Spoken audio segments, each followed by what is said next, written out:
October West Bengal পুলিশের sub ইন্সপেক্টরের একটি question আমরা সলভ করব। কোশ্চেনটা দেখো কী বলেছে, এ বি এবং সি একটি ব্যবসার অংশীদার, ঠিক আছে। এ ব্যবসার শুরুতে কিছু টাকা নিয়োগ করেন, বি এ এর দ্বিগুণ টাকা 6 মাস বাদে নিয়োগ করেন এবং সি এ এর টাকার 3 গুণ টাকা 8 মাস বাদে নিয়োগ করেন।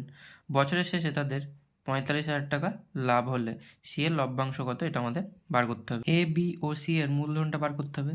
তাহলে এ এর যে মূলধনটা সেটা 12 মাস ধরে খেটেছে, তাহলে এর মূলধন ধরে নিচ্ছি এক্স, সেটা খাটে হচ্ছে 12 মাস ধরে।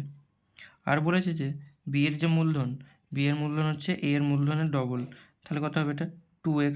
এটা খাটে কত মাস ধরে, এটা খাটে বলে দিয়েছে 6 মাস বাদে, তাহলে 6 মাস বাদে যদি হয় তাহলে 12 থেকে 6 বিয়োগ, তার মানে হচ্ছে 6 মাস খাটবে। আর সি এর মূলধন হচ্ছে এ এর 3 গুণ, তাহলে এটা 3x হবে। আর এ খাটে কত, এ 8 মাস বাদে খাটে, 8 মাস বাদ মানে হচ্ছে 12 থেকে 8 বিয়োগ, তার মানে এটা খাটে হচ্ছে 4 মাস। তাহলে কটা গুণ করে দাও, এটা হচ্ছে 12x, এটা হচ্ছে 6 দুগুণে 12x, এটা হচ্ছে 3 4 12x।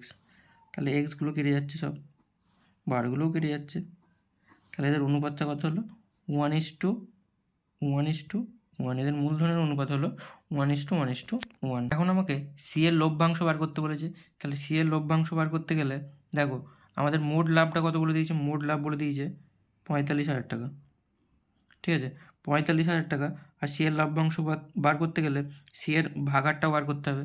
দেখো সি এর লাভ হয়েছে কত, এখানে অনুপাত থেকে কত দেখো 1, তার মানে উপরে 1, তাহলে নিচে কত হবে, নিচে দেখো তাহলে এই 3টে 1-এর যোগফল হয়ে যাবে, 3টে 1-এর যোগফল মানে হচ্ছে 3।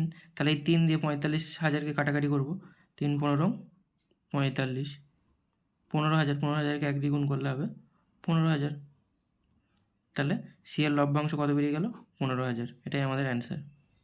ভিডিওটি ভালো লেগে থাকলে লাইক করে ফলো করে দিও।